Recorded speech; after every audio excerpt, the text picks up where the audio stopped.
Hello, everyone, and welcome to Acadia Center's webinar, Solving the Winter Energy Problem. We are so grateful to have everyone joining us today, and I'd like to take a moment to thank Acadia Center donors who are on this call. It's because of your support that we can do exciting webinars like this. Today, you'll be hearing from Acadia Center's own Amy Boyd and Melissa Birchard. Amy Boyd is the Vice President, Climate and Clean Energy Policy at Acadia Center. She oversees Acadia Center's work on advancing climate policy, electrifying buildings and transportation, and transitioning to clean energy sources throughout the Northeast. Amy holds Acadia Center's seat on the Massachusetts Energy Efficiency Advisory Council, a stakeholder board that works with utilities to carry out their mandate to purchase all cost-effective energy efficiency. And Melissa is Acadia Center's Director, Clean Energy and Grid Transition. Melissa directs Acadia Center's work to accelerate deployment of clean energy and build a clean power grid, including pressing for modernization of the electricity system and reforms at ISO New England. Melissa has published an explainer about New England's winter reliability challenges and presented as a panelist on this subject. Today, both Amy and Melissa will be presenting, and then we'll have about 20 minutes at the end for Q&A. Please feel free to submit questions throughout the presentations on the Q&A function at the bottom of your screen. And at the end, during the Q&A, Melissa and Amy will do their best to address all the questions they can. With that, I will turn it over to Amy to tell you a little bit about Acadia Center. Excellent. Thank you, Sam. And thank you, everyone, for joining us. So we're going to be talking about solving the winter energy problem today. You can go to the next slide. First, let me tell you a little about Acadia Center. Acadia Center is a nonprofit policy and advocacy organization that operates throughout the Northeast with a mission to advance clean energy solutions for a livable climate and stronger, more equitable economy. Next slide. And we do that by making changes through our research, our advocacy, and then staying at the table to implement. Next slide. And we do it all through support from foundations and donors like you. Next slide. So today we're going to talk about the winter energy problem in two ways. First, with Melissa Birchard on the reliability of our grid, and later on with me talking about consumer impacts and ways that you can lower your bills. I'll turn it over to Melissa. Thank you so much. Glad to be here today. Let's go ahead and get started. So this is a headline that New Englanders are starting to become familiar with. It's the message that there could be rolling blackouts during the wintertime. This message comes from an organization called ISO New England, which is the region's power grid operator and also its electricity markets manager. Although ISO New England is a regional entity that only operates in the 6 New England states, it does get its authority from the federal government. The Federal Energy Regulatory Commission in Washington, D.C. approves the actions of ISO New England and oversees its decisions in a fairly high-level way. The states don't have regulatory authority over operations of the high-voltage electric transmission system or the wholesale electricity markets because they're interstate crossing over multiple states.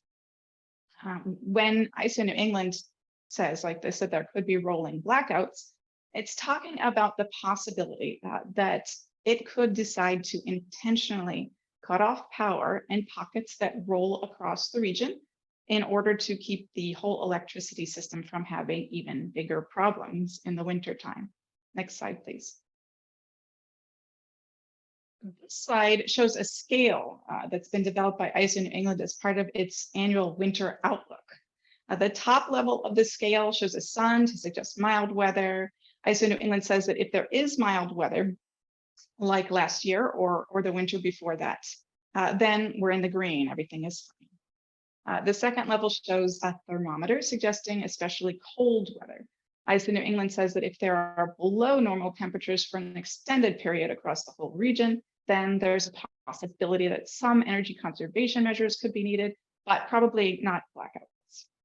And finally, the third level in this scale shows a snowflake and suggests that if there are repeated cold snaps, like polar vortexes, each of which lasts for an extended period of time, then it is possible that emergency procedures could be needed, including potential rolling blackouts that would be implemented by each of the state's electric utilities at the request of ISO New England.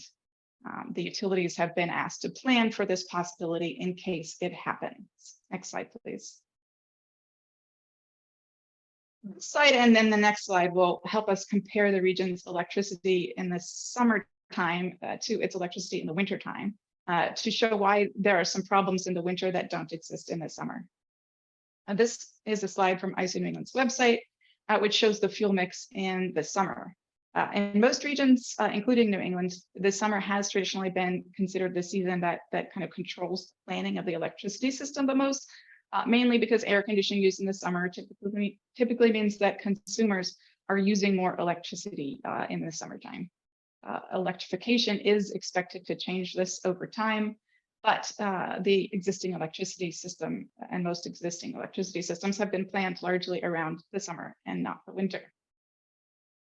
Here you see baby blue in the circle on the left, and that is natural gas used to generate electricity.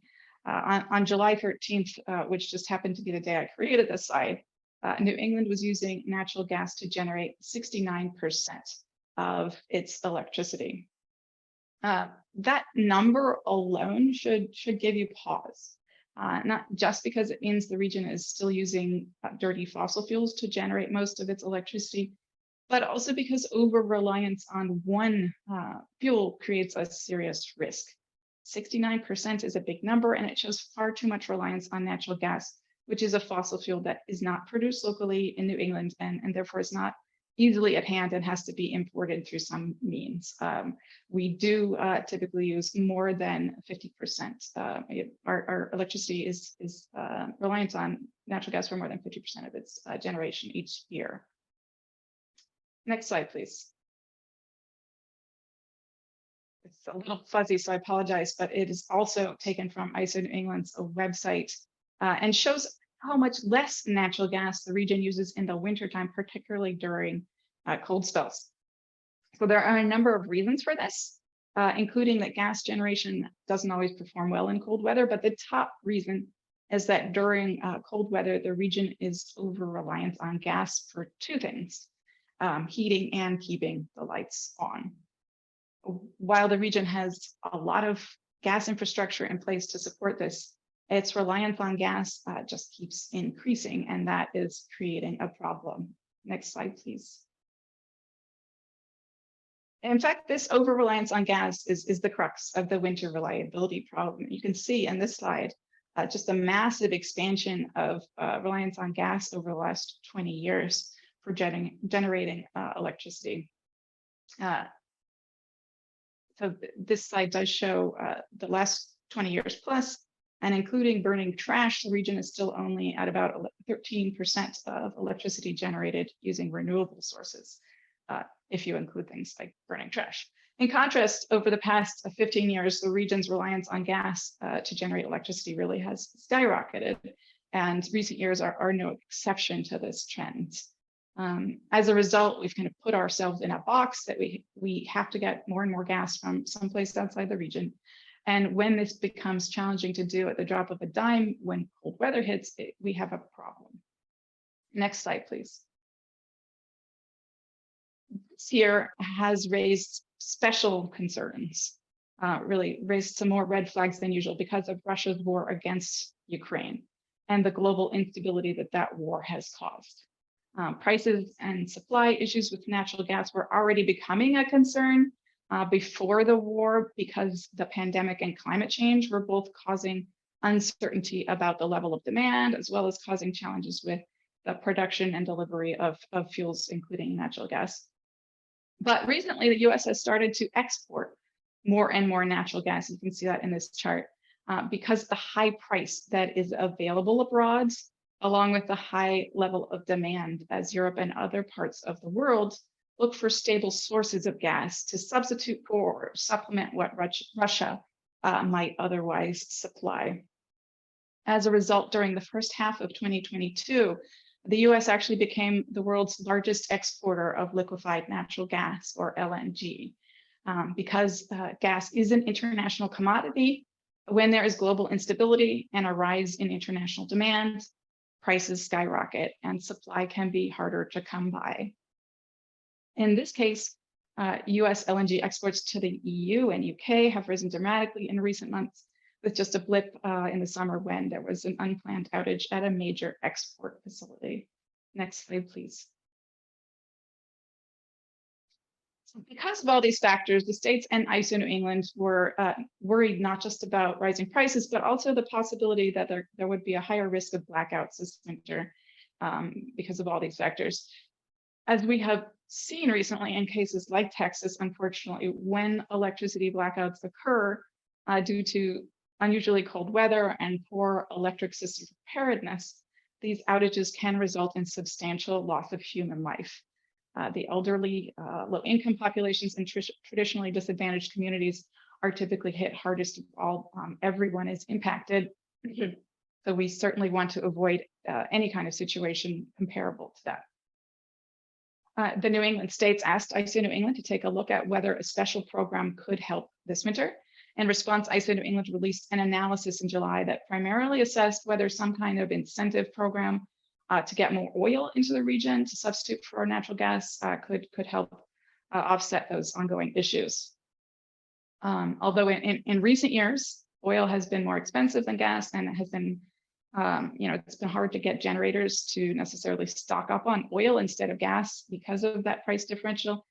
This year, commodity prices are topsy-turvy, as you know. So gas is so expensive that ISO New England concluded there was no need to intervene because market prices should cause stocks of oil to rise. However, there are also risks associated with oil, including that supplies and deliveries could be disrupted if there were to be another COVID wave, for example. And next slide, please. So although there are some positive signs for this winter, ultimately there's still a concern about whether this winter or another winter in the future, New England could face truly dangerous blackouts on some of the coldest days of the year. As a result, the Federal Energy Regulatory Commission convened a gathering of panelists, this forum. It included panelists, state officials, and ISO New England officials also to talk about New England's winter reliability challenges. This took place on September 8th in Burlington, Vermont. I was among various speakers at that event.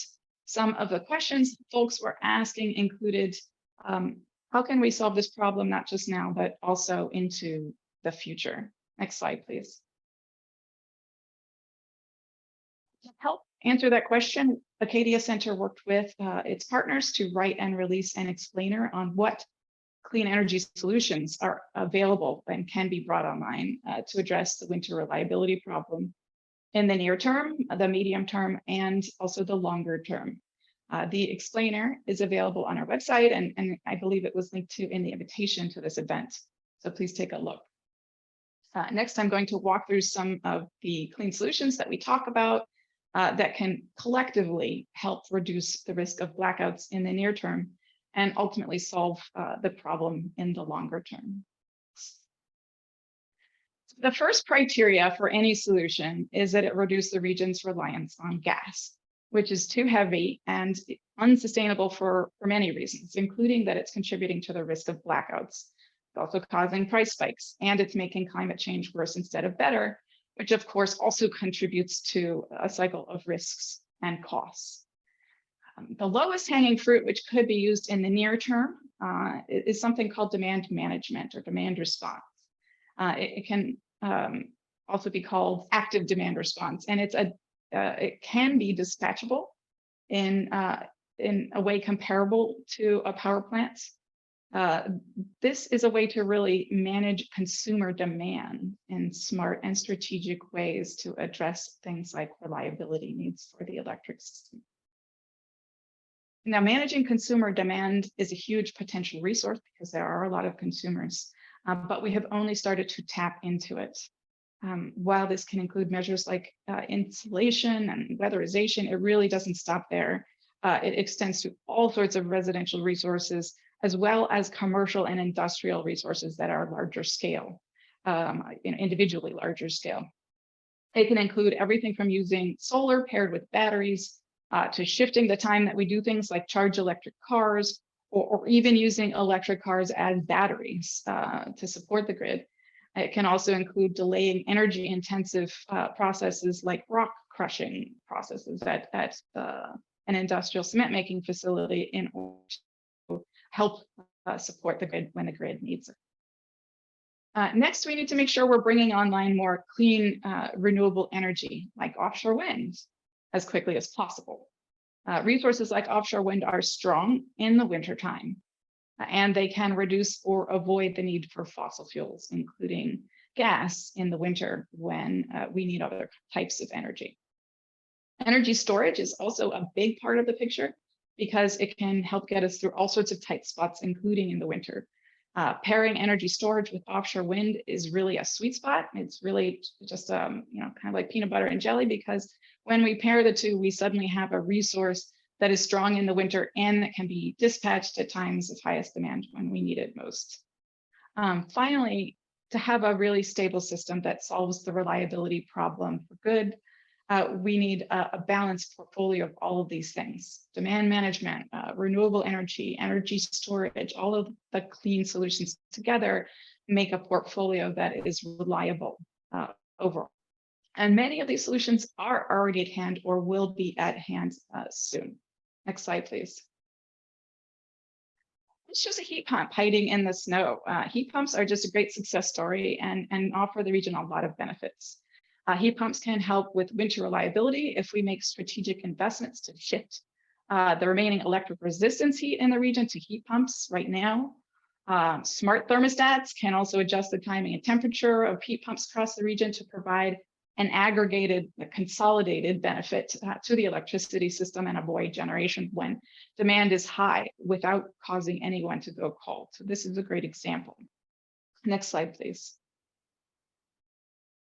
This is another success story. In the summer, residential solar plus storage is already being used through multiple types of state and regional programs, including connected solutions programs that operate in the states, usually by state utilities, and this type of peak demand reduction program that's shown in this slide, which is offered in connection with ISO New England's markets.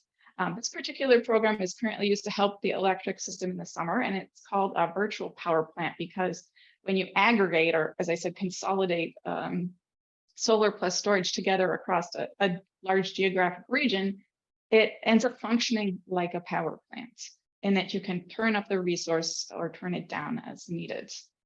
While solar isn't as strong in the winter as it is in the summer, it can still provide substantial electricity even in the winter when it's cold. And we need to stop thinking of solar plus storage, but also other types of residential demand resources as only summer resources and start valuing the reliability benefits, the risk mitigation benefits, and price volatility mitigation benefits that demand resources like this one can offer in the winter when it really counts too. Next slide, please. Here's just a lovely picture of offshore wind. New England has some of the best offshore wind potential in the country, and offshore wind blows strong in the winter, so it's a key resource. Next slide, please. This map shows offshore wind procurements in the region, and this is just a start. The region has much more potential to offer. Next slide, please. This is a picture of a home. If you look at, it may be a multi-person home, but if you look at all the green circles, you can see a huge potential resource when residential devices are added up in each home across the region. With recent developments in smart and automated technology, many common devices that are found in our homes, our businesses, our apartment buildings can be connected and automated. As a category, we call this flexible load. I love that term, flexible load, because it's an incredibly flexible and therefore a very high value resource. But it's also comparably low cost and can be tapped into very much like a power plant, except sometimes even quicker and cleaner. By preheating a hot water heater or slightly shifting the time of charging an electric car. For example, we can solve reliability problems while saving money and emissions. It doesn't work if we do this only in one house, obviously, but if we do it across the region, it makes a big difference. And the states have already been making big investments, and consumers like you and me have already been making big moves in this direction because of the convenience, comfort, and other benefits that it offers. Next slide, please. Finally, what do we need to make all of these things happen? We need the right incentives that don't just focus on summer demand, which has traditionally been the main focus. When winter demand becomes an issue like it is today in New England, the right incentives can create winter solutions too. We need to build renewables, and we need to build transmission that can deliver clean energy to our homes and businesses. We need to remove barriers like metering that stand in the way of using flexible load and other types of demand response. And we need to get renewables on the electric system as quickly as we can by cutting the time that it takes to interconnect it to the electric grid. I think that is my last slide. So over to Amy.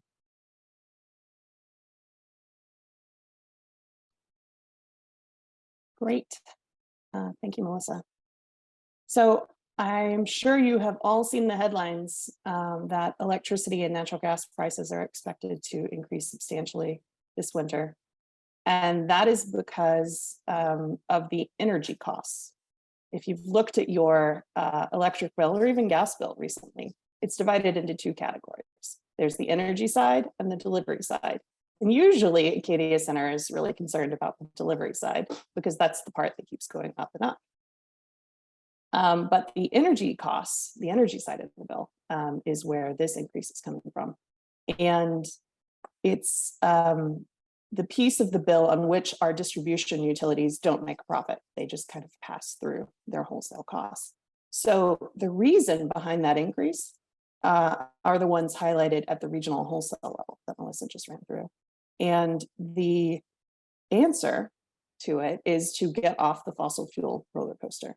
So essentially what can consumers do is, try to diversify their own portfolio and get off of fossil fuels. So one way to do that is to shop around. Cities and towns often run community choice aggregation programs. Those programs allow local governments to procure power for constituents. So there's a bit more negotiating power in play rather than just going with a competitive provider on your own. And they often come in at lower costs. For instance, Natick, the town I live in, has stable rates because they involve a lot of renewable energy. And I've opted into the 100% renewables, and that rate is expected to be stable throughout the winter. Excuse me. So then there's also community solar and virtual net metering. Even if you can't put solar on your own home, there can be programs where you can buy into a share of solar and be able to receive some of the net metering benefits and reduce your own electric bill by investing in that resource. In addition, energy efficiency. You knew we were going to say it. Your state's energy efficiency programs will often offer low cost or free upgrades for your home, such as weatherization, which can start saving you from day one. And you should contact them as soon as possible because there is a lot going on in energy efficiency. Next slide, please. That went the other way.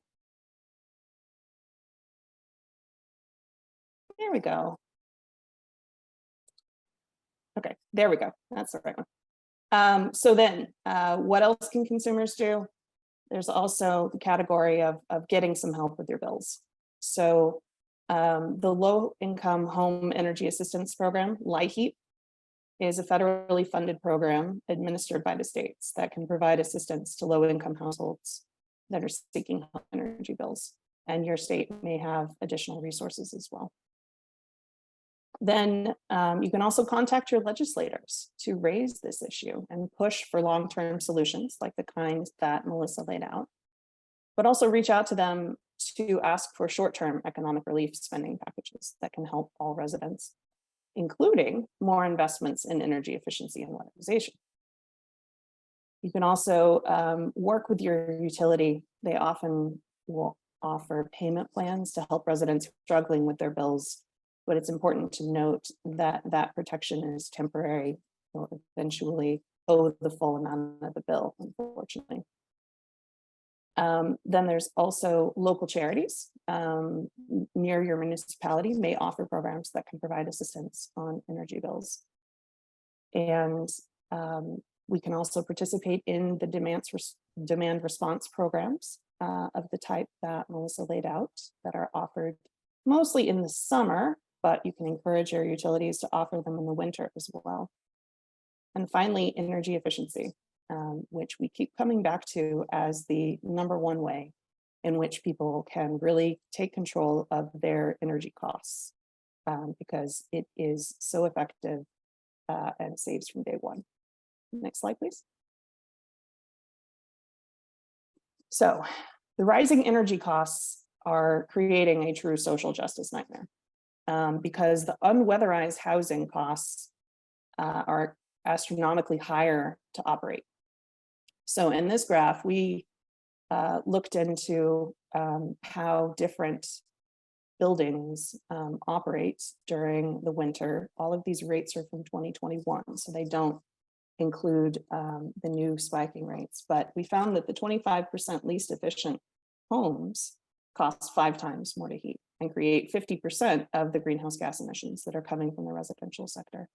And that housing tends to be occupied by people who are called hard to serve by the efficiency programs, renters, lower income, non-English speakers, and it tends to occur in environmental justice populations.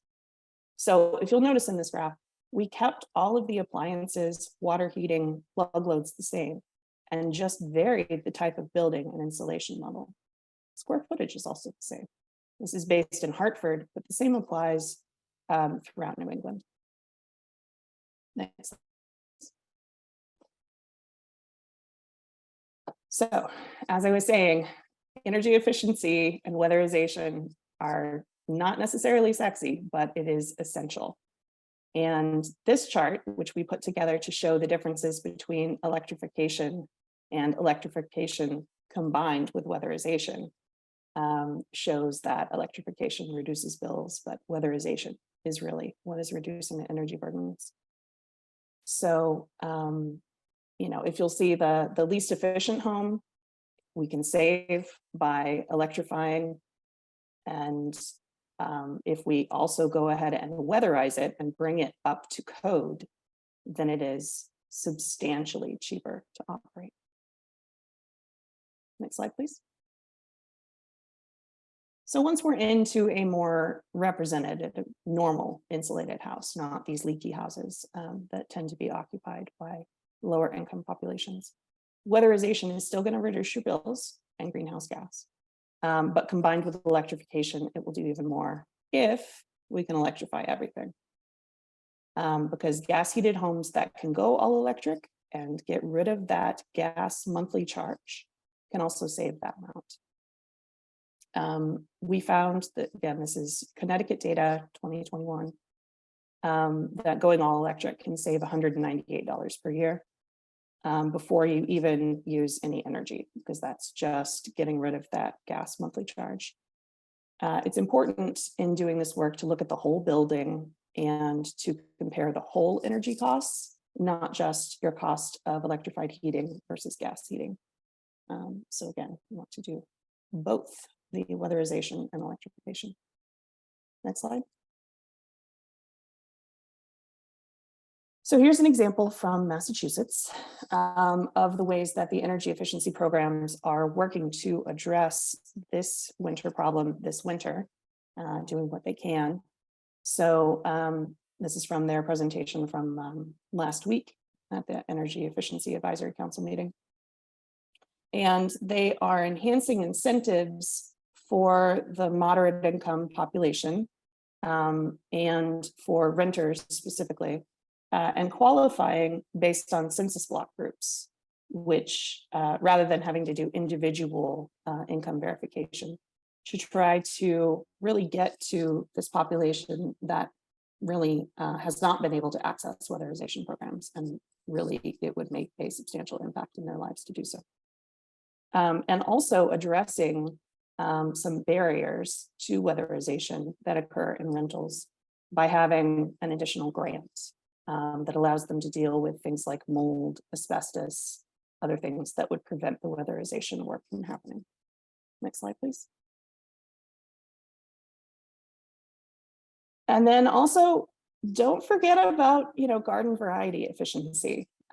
Changing out your light bulbs to LEDs. The efficiency programs in Massachusetts have put in additional money to make those even cheaper, as well as weather stripping and window insulation and things that you can do yourself to save energy within your home, because every kilowatt hour that you don't have to pay for is a savings and will help you with those escalating rates. So that is our presentation.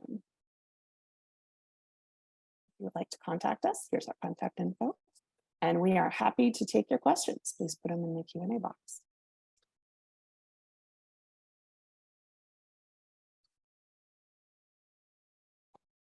Okay. So I think we now, yep. Okay. So let me lead off with a question for Melissa. Do you think our audience members should be concerned about electricity blackouts this winter? And what can they do to help ensure the solutions you described will move forward are enacted? Thank you, Amy. Yeah, it's obviously a real concern. We're not in the same kind of situation as Texas. I want to be clear.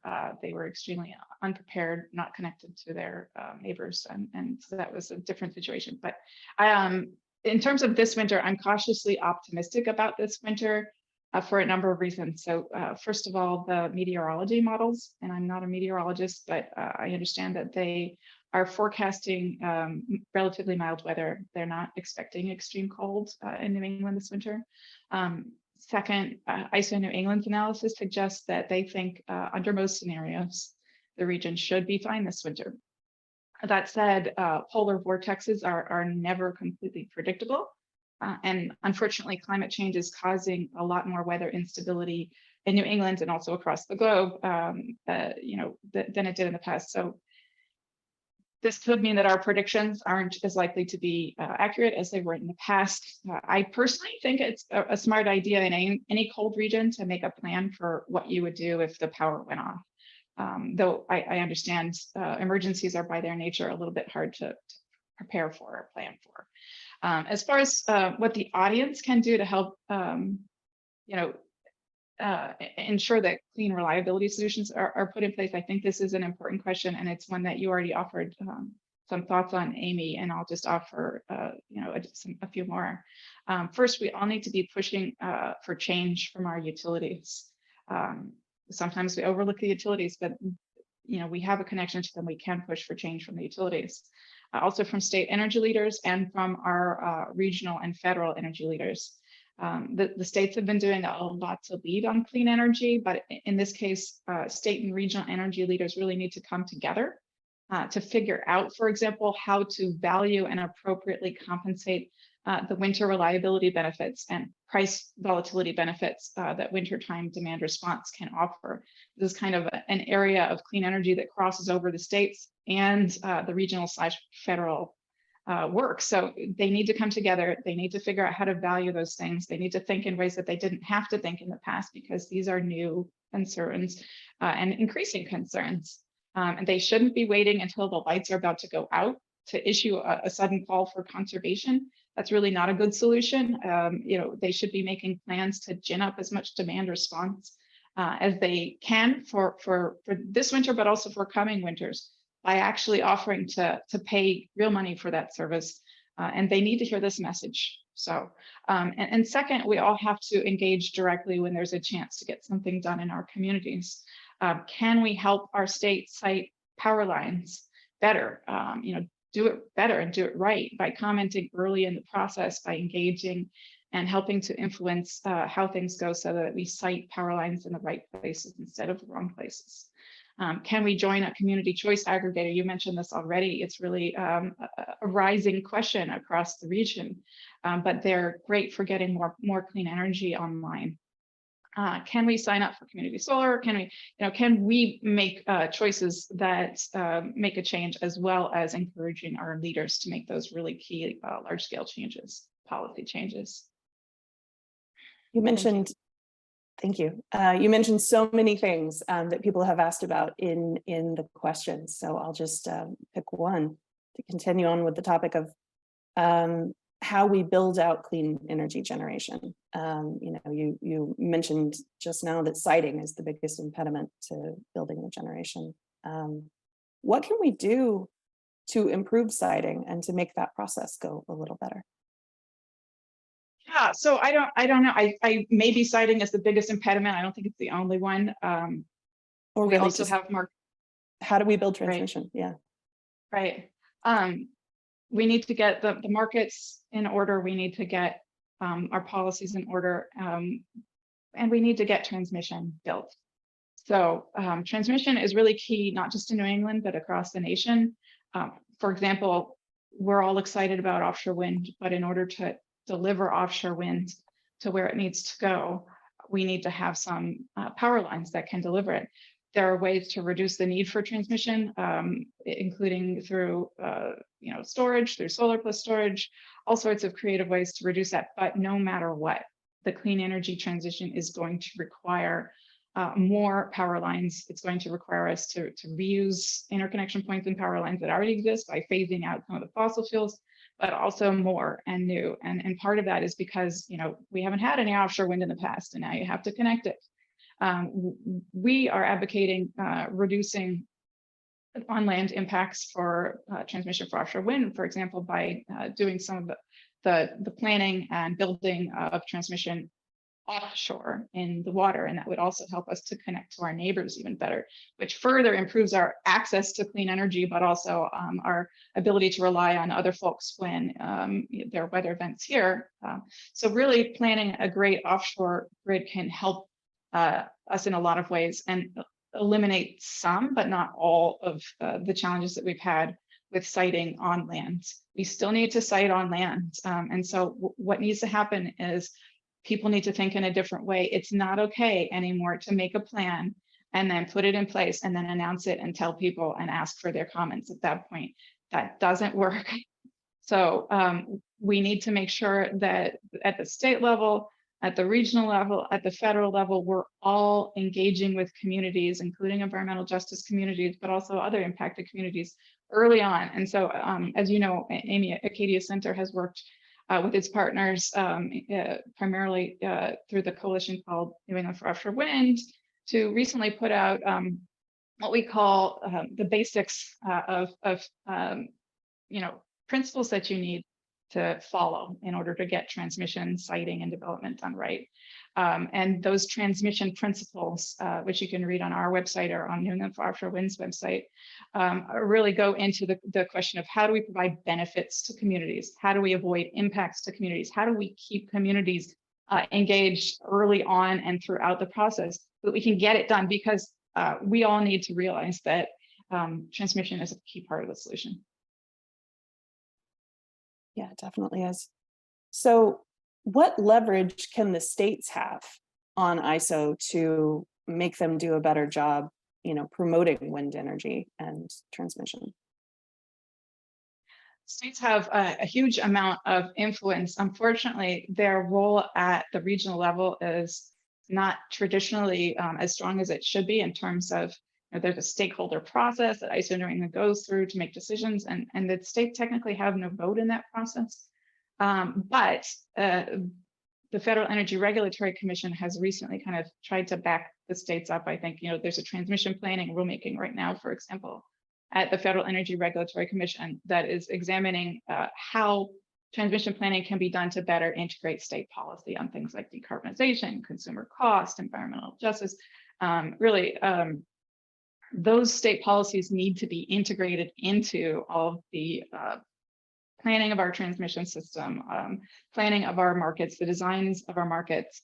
And so because there's a lot of discussion about changing the model. The states have leverage to really influence ICE in New England, to speak up at the Federal Energy Regulatory Commission, to impact how processes change in the future.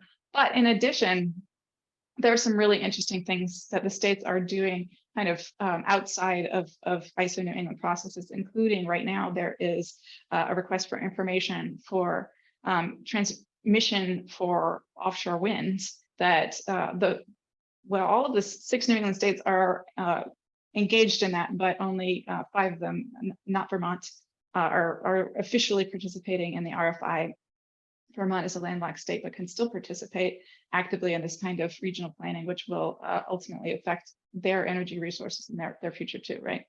But in any event, the states have this power to get it done in some ways, even if we can't bring ISO New England along.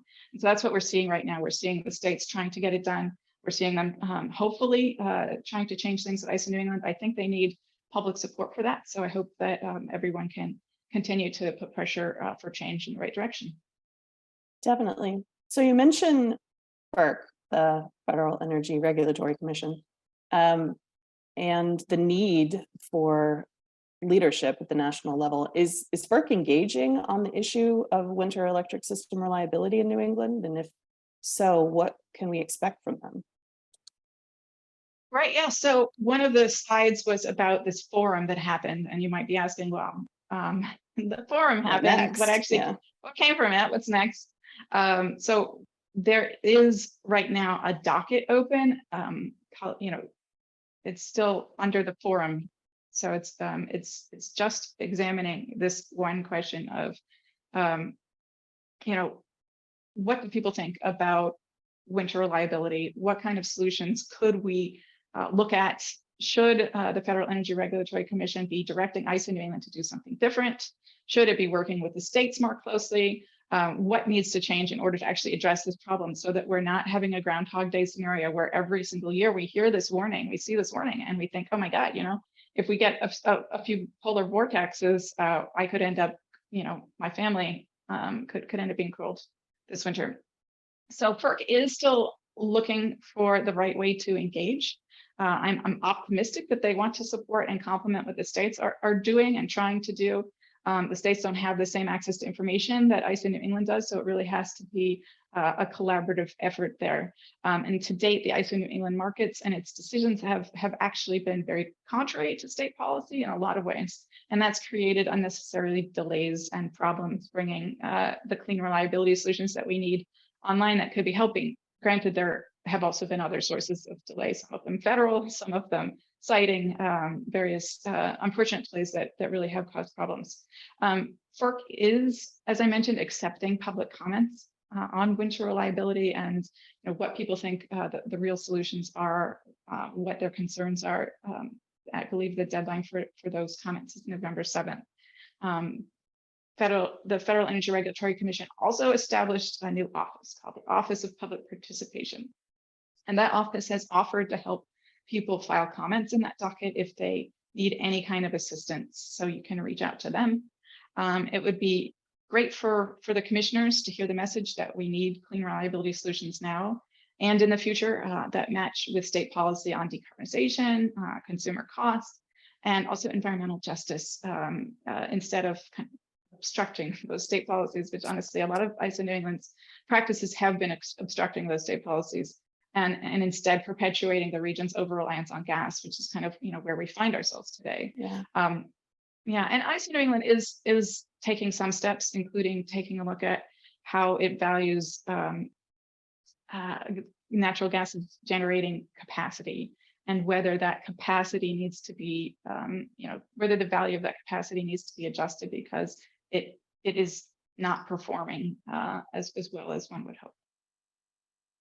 Thanks. I'm going to give you a break from talking and take the next question myself. You talk about delays, and one of the delays that we're running into on the retail side in Massachusetts is delays on towns starting a community choice aggregation program for their residents. There was an article in the Globe a few weeks ago about, I think it was something like 20 that are just sitting on the DPU docket. And that is really unfortunate because, that is a way that consumers in their municipalities can help both green the grid, bring more renewables on, but also, really stabilize prices and provide competition in the market, which is, supposed to bring down prices anyway. So we really need to get that moving, those dockets moving with TPU. And, I'm kind of hoping that the next administration will see that as a priority and kind of kickstart that a little bit better, but don't have any special answers for legal tricks to get that removing again. So a really interesting question came in that I have to confess I don't know the answer to, which is, are there similarities from the consumer's viewpoint between the impacts felt by demand management or response and the impacts felt by controlled blackouts? Like, how would those two differ? And why should we want to participate in a demand management program? Demand management is not about blacking anybody out.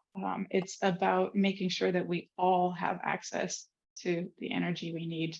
And obviously, when the electricity goes out, you can not only go dark, but also go cold. So demand management has at its fingertips all sorts of solutions.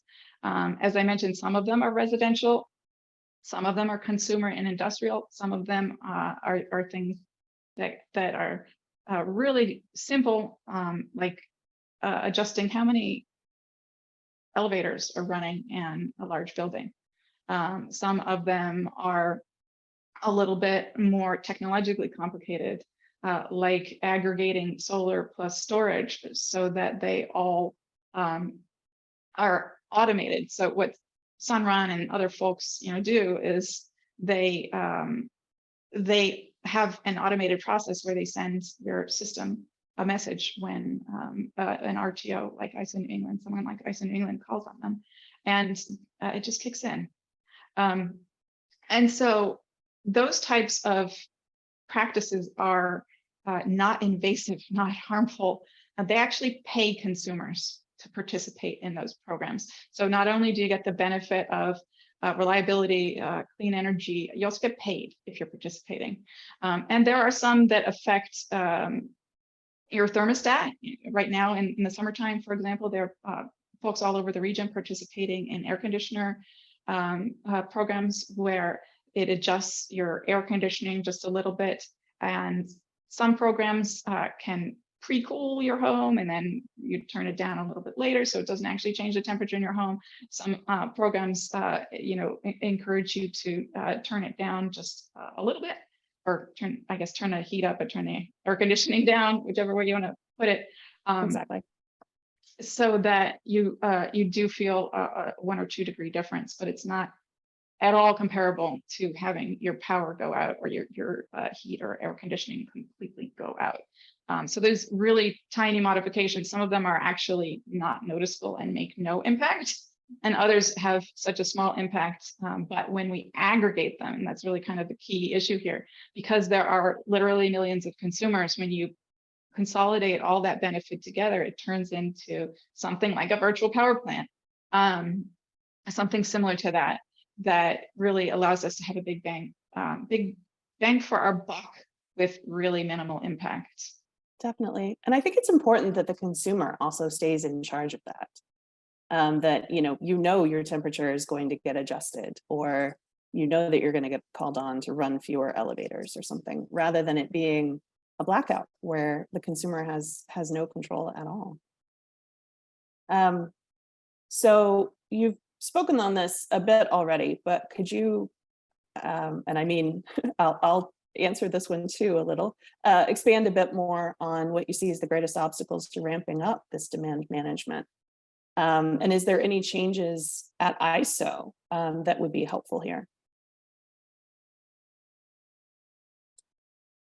Yeah, so as I mentioned, this is something that does cross over the states and ISO. It's consumers, but also it's kind of big league energy, right? And so we need to change our way of thinking about it. The states have been doing a great job in investing in efficiency, including efficient devices that can be used for demand response like this. But we need to stop thinking of it only as a summer resource and start thinking of it also as a winter resource. We also need to expand it into a larger scale and more automated system that can be used throughout the year for even more devices. So flexible load is a really broad term that kind of refers to everything that can be used that's flexible on the load side, the consumer side, as opposed to the generation side. So that as we electrify, we're not just increasing and increasing and increasing our electricity demand, we're actually creating a resource that can be adjusted. And really, it can be adjusted at such fine levels that it's an incredibly flexible resource. It's not like, you have to turn the whole power plant on, or you have to turn something on and leave it on for days because it can't go up and down. No, it's really nice and flexible. And so it has a lot of value to any kind of electric system operator. But we need to start thinking about it that way. And there's actually a docket at the Federal Energy Regulatory Commission right now where ISO New England is ISO New England is kind of dragging its feet on taking some of the steps that we need to get even more of these kinds of resources into our system. And I think some of the obstacles there may be your state utilities. So I would push your state utilities to get on board with these kinds of new resources. Definitely. One of the things that I also think is significant about flexible load is that it's not just cutting demand, that sometimes it can be used to increase demand, like when the offshore wind is blowing and we've got this energy, even at like negative rates, to be able to, preheat your house and then have it weatherized enough that it holds that heat, through a bit of a cold snap, and you can turn your thermostat down at that point. I also think that it's such a better resource than turning off and on a power plant because it can be location specific, and we can really even solve some distribution grid issues and congestion, and avoid blackouts at our local level as well by having adjustments in the amount of demand to be able to provide what those poles and wires need to keep operating.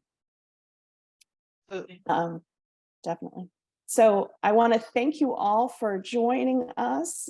This has been a wonderful discussion, and we recorded this and we'll be posting the slides on our website this week. And just really thank you all for joining.